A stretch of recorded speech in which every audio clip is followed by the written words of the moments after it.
to East Texas and especially Southeast Texas, where we are monitoring for potential flooding situations in those areas. And then is going to come what will likely be the coldest weather event of the year. And actually, in some places in the state of Texas, it may be the coldest event ever marked in history in the state of Texas. Once again, extreme cold in North and Northwest Texas should begin on Tuesday morning. At that time, some wind chills may be as low as 0 or even -0. After that, going into Wednesday and Thursday, there will be widespread freezing across almost the entire state of Texas, and even temperatures down to near 0 degrees, with wind chill factors being below 0 degrees. The key point is going to be this, and that is when temperatures get that cold, lives are at risk. People need to be very cautious here in the coming days as the temperatures plummet to make sure that you take care of yourself. Temperatures are going to be colder than what most Texans have experienced. The more you expose your body to temperatures outside, the more that you pose a risk to your health and safety, especially for prolonged periods. So just be very watchful and cautious about your exposure to ultra cold temperatures. And to state the obvious, listen, we all know when cold temperatures hit, it could impact your pipes in your homes.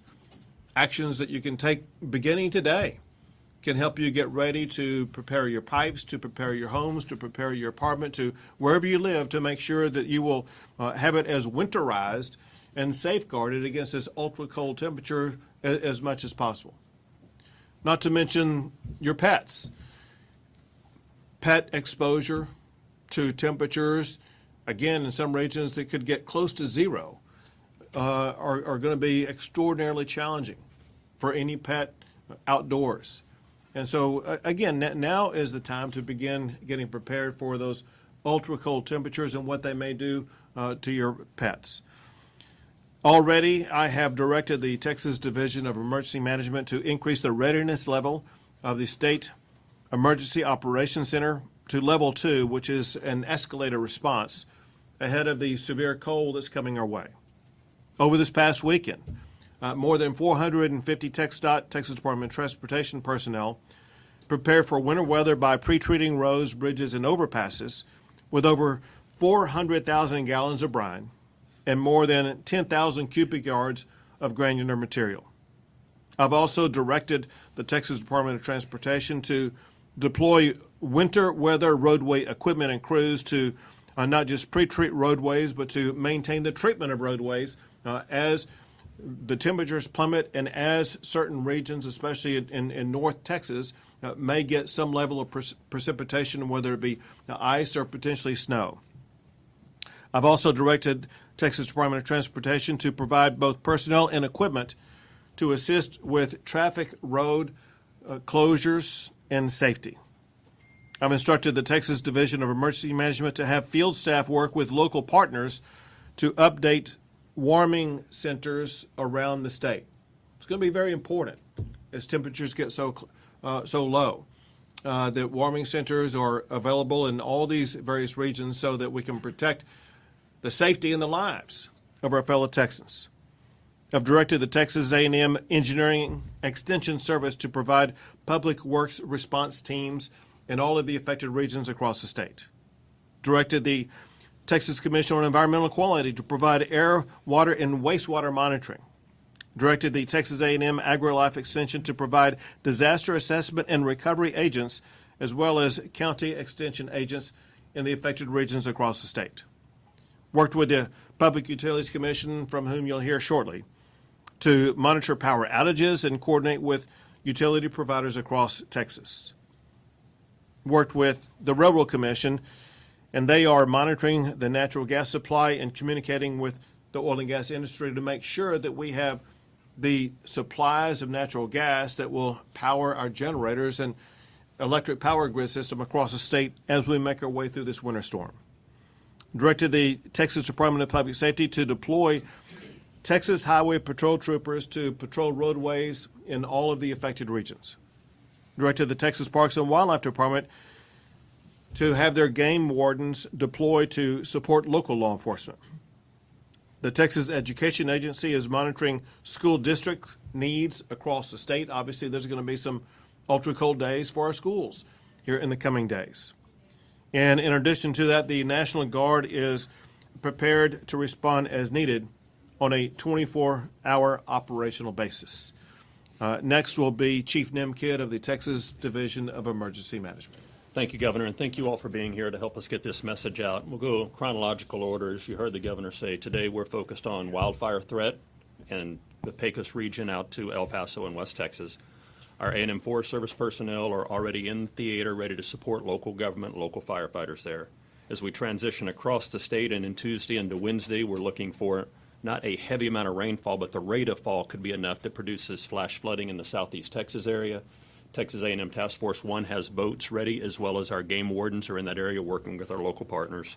And then as we get ready for this Arctic front that comes in Tuesday into Wednesday, this is really what I'm concerned about, and it's the cold weather and the wind chills that we'll see for our people, our pipes, and our pets. You'll hear warming centers. Our website has the list of those warming centers. I'm very thankful to all of our local governments that are opening and operating those centers. We have staff ready to assist them if needed. If you find yourself out driving around and stranded on the side of the road in these ultra cold conditions, don't forget, on the back of your Texas driver's license is an 800 number. That number is 1-800-525-5555. That will be answered by the Texas Department of Public Safety. And if you're stranded there and need help, we have resources that are ready to come and get you and assist you to either getting home or into one of those warming centers. We're really going to focus on taking care of our people and our pipes and our pets. As the governor mentioned, our website will hold a list of all of the licensed plumbers in the state of Texas. Take the time now to go figure out how to shut the water off to your house in case you do get a broken pipe so that you can mitigate some of that loss. And then finally, Governor, we see that when temperatures get this cold, people do anything they can to stay warm. Don't forget, carbon monoxide is a silent killer. It is odorless and colorless and tasteless. Do not burn wood-burning appliances that are not approved for use inside your home. Be sure if you have generators running or you're going to use heaters that are fuel burning, make sure that you keep those outside or good ventilation. Thank you, Governor. Thank you. Now, Pablo Vegas, the CEO of ERCOT. Thank you, Governor. So right now we are in planning and preparation mode. We work very closely with the Texas Energy Reliability Council. We work closely with the Public Utility Commission as well as with TDEM. And of course, we're coordinating every day with the power generators and the transmission service providers across the state to make sure everybody is prepared, has the resources that they need, and are going to be able to make it through this cold event reliably. We expect to have adequate supply to meet demand during this cold weather event. I want to remind folks that some of the most impactful changes we've made over the last few years, like weatherization, continue to be a highly effective tool that we see great results from. Just this year, we've already done over 300 inspections of supply resources, power generators, more than 150 in our transmission service space, and we're going to continue to do more this February and finish up this winter. In addition, we also have some new reliability tools that we've been able to leverage over the last couple of years that are extremely helpful.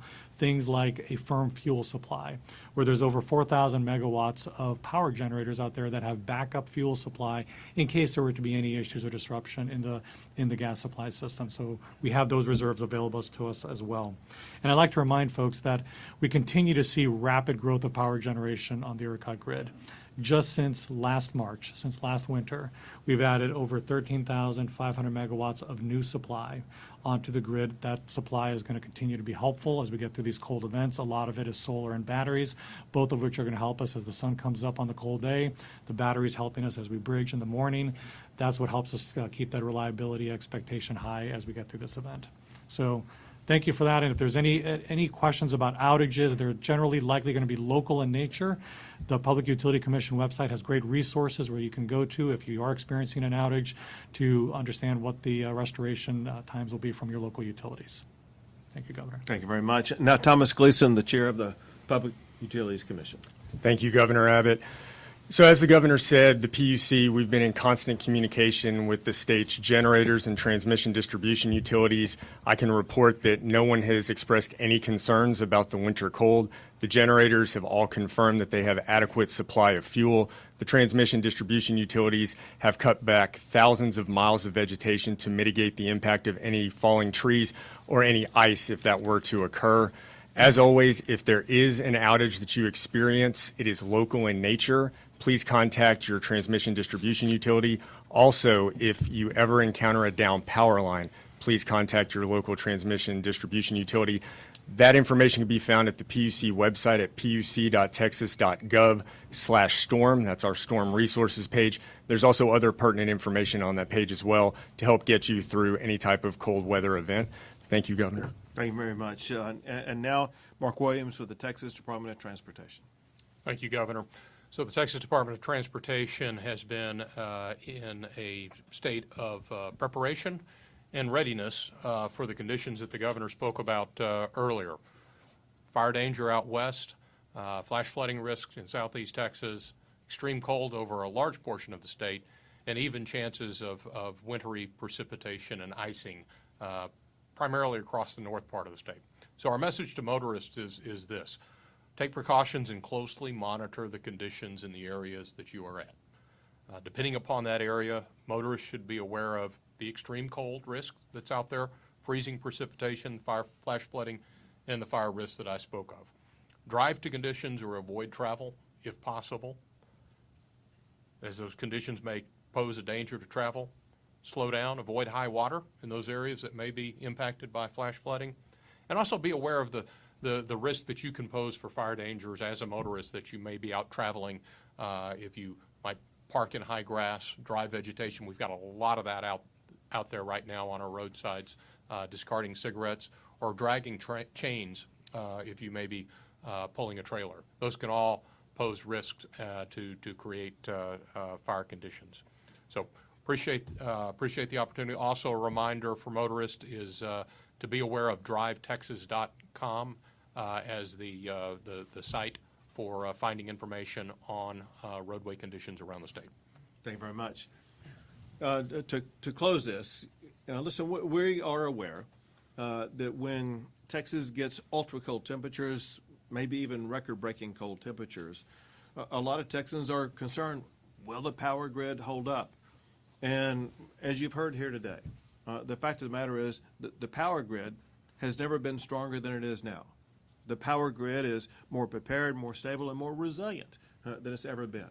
There's every reason to be 100% confident that the power grid is going to be able to withstand this challenge. The power grid that we have today is completely different than it was 4 years ago, both with regard to the amount of power that it has, with regard to the winterization that it has, with regard to the pipeline of natural gas to get to the power generators. And even if the power generators are unable to get that, they have power storage on site to make sure that the power is going to stay on.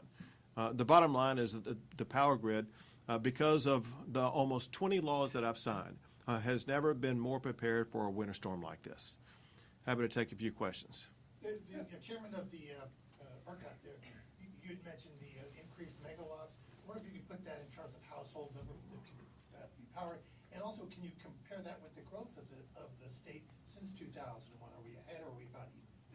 No, we definitely have added more supply since 2021 than we've seen in load growth since 2021. And each megawatt can power about 250 homes in Texas. So you can do the math, 13,500 megawatts times 250 homes. It's several million homes that can be powered by this incremental supply. Governor, Go ahead. You and Chief Kidd kind of touched on this. I can't remember in recent history that the state has had to juggle this many different issues changing so fast. Can you remember in regards to that? And are you confident that the teams out there on the roads right now can handle this juggling? Because this is going to change fast. Because of the size of Texas, and you know, the Panhandle to Brownsville, from Texarkana all the way over to El Paso, there are almost always a lot of conflicting weather events across the entire state of Texas. Yes, we've been able to deal with massive flooding and fires on the same day, tornadoes in some areas and in cold regions in other areas. Again, just because of the sheer size of our state, it's not uncommon for us to be able to deal with multiple weather events at any one particular time. That's why, and I cannot emphasize this enough, Texas has the #1 Division of Emergency Management and the chief kid of any state in the United States of America. We have better leaders in all of these positions than any other state that are experienced at dealing with these multifaceted weather events, and they will be able to work us through this weather event successfully, just like they have hundreds of other times. With that said, it seems like that you're worried that people are being lulled into a false sense of security. Well, listen, when you are driving around today in most of the state of Texas, the sun is shining, the weather seems fine. People may not be watching your newscasts and see what the weather forecast looks like for the rest of the week. And what we are wanting to do today, we didn't want to have this on like Tuesday or Wednesday when the weather was already here.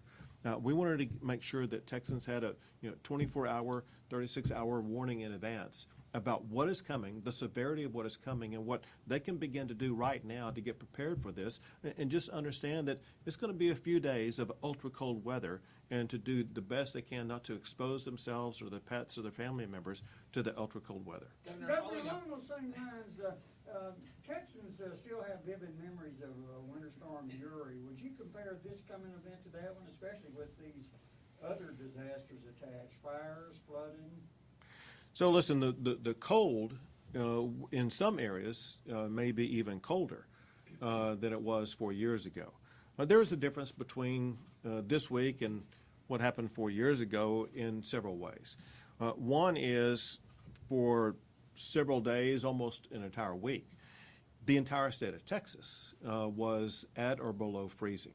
That's not going to be the case here, so it's not going to be as severe in so many different regions. There may be a time period where in the Rio Grande Valley it may get to freezing or close to freezing, but it's not going to be like it was then. Second, going back to 4 years ago, there was a prolonged period of cloud coverage that denied the capability of all the different resources that provide power input to our power grid. And that's not going to be the case this time. And so not only are we better prepared to withstand what would have happened 4 years ago, but the conditions this time will not be quite as severe as they were last time, even though the temperatures may be lower. Governor, what conditions are there here in Central Texas, and what concerns are there? So I may have you answer that, because listen, it's going to get cold in Central Texas.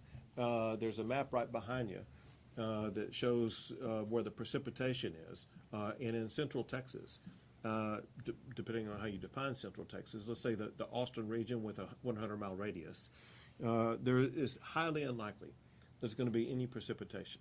But I'll have Chief Kidd give you a more detailed explanation of what people in Central Texas should expect concerning temperatures. Yeah, thank you, Governor, and great question.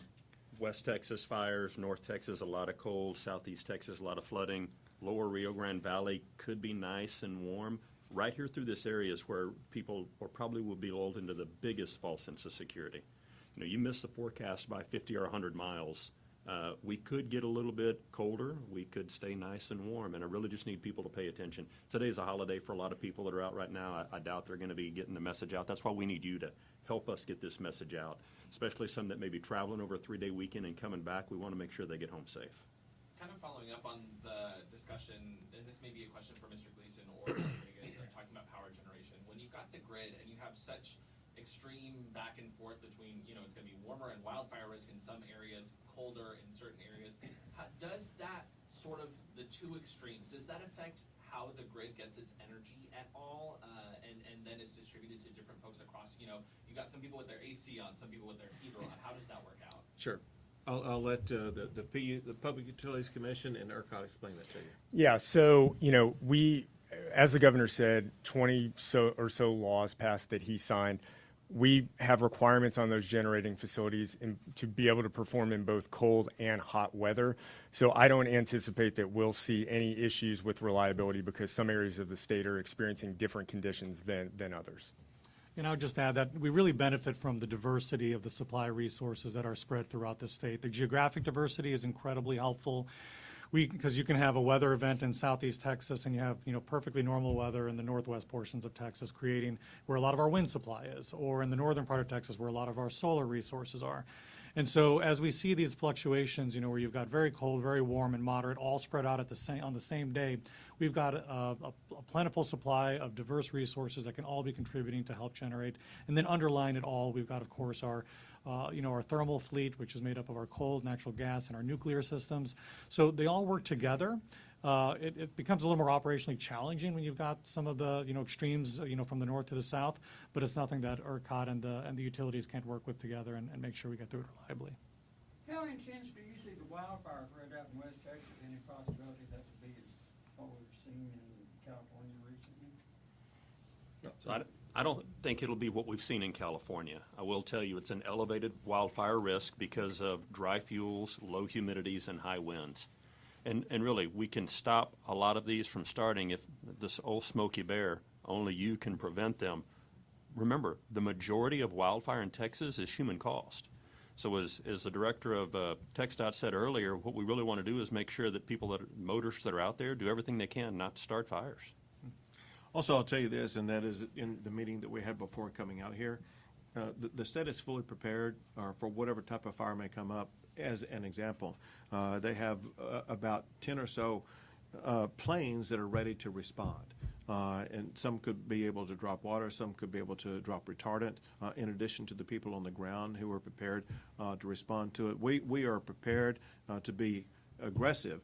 And candidly, I think we're going to be over-prepared to deal with whatever may occur. But listen, we don't want to take anything for granted. We want to make sure that we keep people safe. And part of keeping people safe is keeping them alert in those regions from El Paso to Pecos. But the other thing, as was mentioned by the Texas Department of Transportation, there are certain actions that if you're negligent about what you're doing, that can cause a fire. I think a reference was made. If you're dragging chains behind your truck or something like that, that could cause a spark that could lead to a potential fire. And in these times of potential fire danger, it's important for everybody in that particular region just to be a little bit more cautious. Maybe not the best time to have a campfire or something like that. Be cautious about any type of fire anywhere or anything that you may do that could be a catalyst for a fire. Is it too soon to be thinking about federal disaster declarations? Or are you in touch with the administration on this whole? So way too soon. Again, this is, except for certain small regions of the state of Texas, north and northeast Texas, not really considered to be a precipitation event. It's just going to be a very cold event. And there's not anticipated to be any meaningful amount of damages that would arise that would be a reason why we would get FEMA disaster declaration. So there's nothing that we're looking at right now. Obviously, we're prepared to pivot very quickly and seek a declaration of what is needed. Governor, off topic in regards to some of the cuts that the Trump administration is doing. Texas has a large number of federal workers, and many of them today are wondering if they're going to have a paycheck next month. Are you concerned that the Trump administration is going a little bit too fast, too soon with some of these federal reductions and job rifts? On the details, I simply don't have the details. On the concept, I think a lot of people agree that government had grown too large. Some level of downsizing is very important. It creates greater efficiency. But at the same time, there's been an extraordinary amount of wasteful and fraudulent spending that's been uncovered. Those are taxpayer dollars, and those taxpayer dollars have to be guarded very tightly to make sure that if a taxpayer gives money to the federal government, it's not going to be wasted on providing benefits to people who are dead, providing to these outrageous causes across the entire globe. And so as the Trump administration has stepped into this, they are realizing that the magnitude of the way that money has been wasted or spent fraudulently or whatever the case may be. And they will be able to calibrate what the response is as they gain more access to more information about the magnitude of the problem that they're dealing with. I hear that. Would you like to see him tap the brakes a little bit? Here in Austin, IRS, San Antonio, very large military installation, Fort Cavazos up to the north of us, El Paso, a lot of federal jobs here in Texas. Right. And again, I don't know the details about all that. You'll need to direct your question to the Trump administration. The Thanks, state guys. is- No, we're done. Thanks, guys.